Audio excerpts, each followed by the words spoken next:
Hello friends. आज हम लोग इस वीडियो में आरआरबी ग्रुप डी और एनटीपीसी में जो जीके और जीएस के क्वेश्चंस पूछे जाते हैं, इसमें प्रीवियस ईयर क्वेश्चंस पे आधारित मॉडल पेपर 2 हम लोग इस वीडियो में देखने वाले हैं। मॉडल पेपर 1 इससे पहले वाले वीडियो में हम लोग देख चुके हैं, पहला सेट। ये इस सीरीज का दूसरा सेट है। इसमें टोटल 50 क्वेश्चंस हैं। अगर आप लोग चाहें तो इस वीडियो को एज अ टेस्ट भी दे सकते हैं, ये चेक करने के लिए कि आपको 50 में कितना नंबर आ रहा है। अगर अभी तक आप लोग इस चैनल को सब्सक्राइब नहीं किए हैं तो सब्सक्राइब करें। तो चलिए शुरू करते हैं। पहला क्वेश्चन है, अबुल हसन नामक चित्रकार अबुल हसन नामक चित्रकार किस शासक का दरबारी था? तो अबुल हसन नामक चित्रकार यह जहांगीर का चित्रकार था। ठीक है, अबुल हसन नामक चित्रकार यह जहांगीर के शासन काल का दरबारी था। ठीक है, जहांगीर का दरबारी था। जहांगीर का शासनकाल कब से कब तक था? तो 1605 से लेके 1627 तक। अकबर कब से कब तक था? तो 1556 से लेके 1605 तक। 1556 से 1605 तक अकबर, 1605 से 1627 तक था जहांगीर। शाहजहां था 1627 से लेके 1658 तक। इसके बाद कौन था? इसके बाद फिर आ गया औरंगजेब। औरंगजेब कब से कब तक था? तो 1658 से लेके और 1707 तक। इसको आप लोग याद रखिएगा। नेक्स्ट है, पश्चिमी घाट की निम्नांकित पहाड़ियों का उत्तर से दक्षिण में सही क्रम क्या है? तो सबसे पहले है नीलगिरी पहाड़ी, उसके बाद है अन्नामलाई पहाड़ी, फिर है इलायची पहाड़ी। ठीक है, तो नीलगिरी, अन्नामलाई, इलायची, ये इसका ऑप्शन नंबर ए सही हो जाएगा। भगवान महावीर वन्यजीव अभयारण्य किस राज्य में है? तो भगवान महावीर वन्यजीव अभयारण्य यह गोवा में है। कहाँ है? गोवा में। संविधान सभा के लिए चुनाव कब हुआ था? तो संविधान सभा के लिए चुनाव जुलाई अगस्त 1946 में हुआ था। कब हुआ था? जुलाई अगस्त 1946 में। भारतीय संविधान के अनुच्छेद 244 का संबंध किससे है? तो अनुच्छेद 244 का संबंध है अनुसूचित क्षेत्रों और जनजाति क्षेत्रों के प्रशासन से। अनुसूचित क्षेत्रों और जनजाति क्षेत्रों के प्रशासन से। नेपाल की सीमा को स्पर्श करने वाले बिहार के जिलों का समूह कौन सा है? तो बिहार का वैसा जिला जो नेपाल को स्पर्श करता है वह पश्चिमी चंपारण, पूर्वी चंपारण, सीतामढ़ी, मधुबनी, सुपौल, अररिया और किशनगंज। ये सभी वे जिले हैं जो नेपाल की सीमा को स्पर्श करते हैं। पखुई वन्यजीव अभयारण्य कहाँ स्थित है? तो पखुई वन्यजीव अभयारण्य यह अरुणाचल प्रदेश में स्थित है। अंग्रेजों द्वारा बनवाई गई भू राजस्व व्यवस्था की निम्न प्रणालियों में से कौन कृषकों के लिए ज्यादा सुरक्षा प्रदान करती है? तो अंग्रेजों ने जो भू राजस्व व्यवस्था की प्रणाली बनाई थी, उनमें से कृषकों के लिए जो सबसे ज्यादा सुरक्षा प्रदान करती थी वह है रैयतवाड़ी व्यवस्था। किस बौद्ध संगीति के दौरान विनय पिटक एवं सूत पिटक की रचना की गई थी? तो विनय पिटक और सूत पिटक की रचना प्रथम बौद्ध संगीति के दौरान की गई थी। 1937 यानी 1937 के प्रांतीय चुनावों के बाद कांग्रेस ने कुल कितने प्रांतों में सरकार बनाई थी? तो टोटल 11 प्रांतों में से 7 प्रांतों में कांग्रेस ने सरकार बनाई थी। ऑप्शन नंबर सी इसका सही आंसर हो जाएगा। एक जीन एक एंजाइम सिद्धांत किसके द्वारा प्रतिपादित किया गया था? एक जीन एक एंजाइम जो है यह बीडल एवं टैटम द्वारा प्रतिपादित किया गया था। पदार्थ का परमाणविक सिद्धांत सबसे पहले किसने दिया था? तो जॉन डाल्टन ने पदार्थ का परमाणविक सिद्धांत दिया था। केंद्रीय वनस्पति अनुसंधान कहाँ स्थित है? तो केंद्रीय वनस्पति अनुसंधान लखनऊ में स्थित है।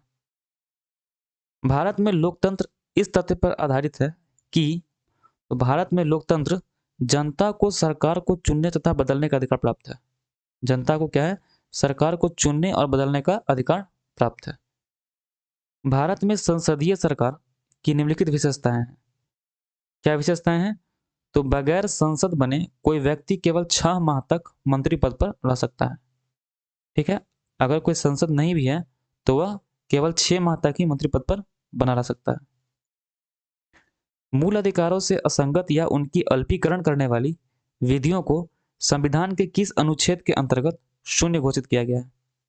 मूल अधिकारों से असंगत या उनकी अल्पीकरण करने वाली विधियों को संविधान के किस अनुच्छेद के अंतर्गत सुनिश्चित किया गया है? तो यह किया गया है अनुच्छेद 13 के अंतर्गत। भारत के संविधान में अंतर्राष्ट्रीय शांति और सुरक्षा की अभिवृद्धि निम्नलिखित में से कहाँ उल्लेख है? तो अंतर्राष्ट्रीय शांति और सुरक्षा की अभिवृद्धि यह भारत के नीति निर्देशक तत्व में है। कहाँ है? नीति निर्देशक तत्व में। प्रथम पृथ्वी सम्मेलन कहाँ हुआ था? तो यह हुआ था रियो डी जेनेरियो में। कब हुआ था? 1992 में हुआ था। किस महाद्वीप को मानव जाति का जन्म स्थल माना जाता है? तो अफ्रीका महाद्वीप को मानव जाति का जन्म स्थल माना जाता है। ग्लोब पर किस वृत्त को वृहत वृत्त कहा जाता है? तो ग्लोब पर विषुवत रेखा को बृहत वृत्त कहा जाता है। इलेक्ट्रोमैग्नेटिक तरंग कैसे बनती है? तो इलेक्ट्रोमैग्नेटिक तरंग बनती है फोटोन की गति के कारण। कैसे बनती है? फोटोन की गति के कारण। संगोला की संधि कब हुई थी? तो संगोला की संधि हुई थी कब? 1750 में। 1750 में संगोला की संधि हुई थी। भारत के सर्वोच्च न्यायालय का मूल अधिकार क्षेत्र निम्नलिखित है।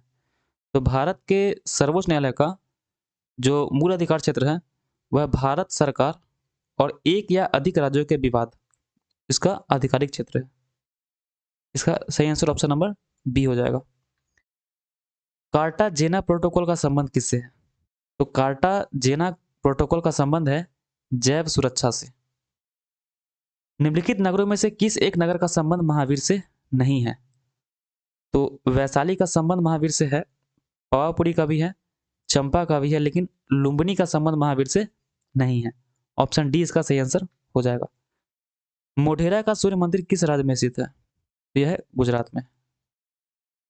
किस संविधान संशोधन में पिछले वर्ग संबंधी आयोग का प्रावधान किया गया है? तो पिछड़े वर्ग संबंधी आयोग का प्रावधान किया गया है 102वें संविधान संशोधन में। इसमें 102वें संविधान संशोधन में। History of the freedom movement in Bihar के लेखक कौन है? K Datta. K Datta history of the freedom movement in Bihar के लेखक हैं। ठीक है। मानव विकास सूची निर्माण में निम्नलिखित में से कौन जुड़ा हुआ है? तो अमर्त्य सेन जो थे वह मानव विकास सूची निर्माण से जुड़े हुए थे। बंगाल विभाजन के दौरान किस तिथि को बंगाल में शोक दिवस मनाया गया था? तो 16 अगस्त 1905 को। एनजीटी यानी राष्ट्रीय हरित अधिकरण की स्थापना भारत सरकार द्वारा किस वर्ष की गई थी? तो यह 2010 में की गई थी।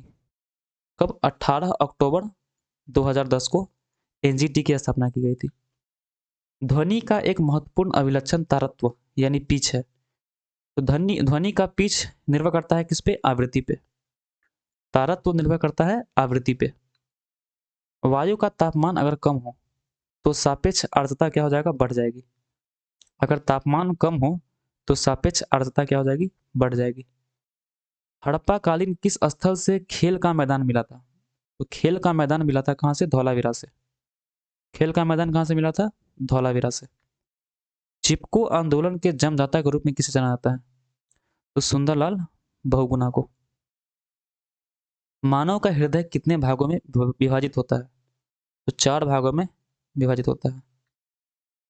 वर्ष 1927 में 27 की बटलर कमेटी का उद्देश्य क्या था? 1927 की बटलर कमेटी का उद्देश्य था अंग्रेजी सरकार और देसी सरकार दोनों के बीच के संबंध को सुधारना।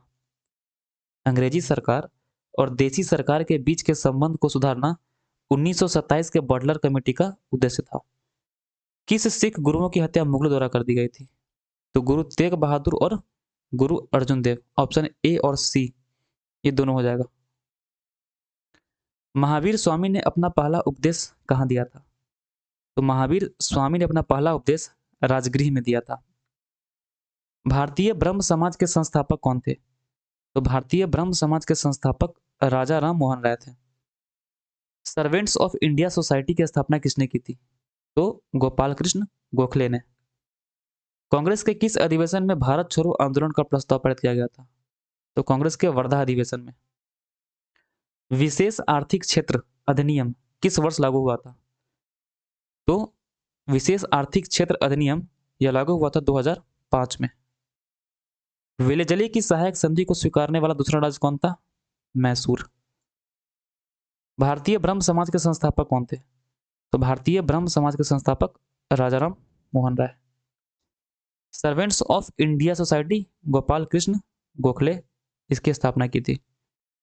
भारत छोड़ो आंदोलन का प्रस्ताव पारित किया गया था वर्धा अधिवेशन में।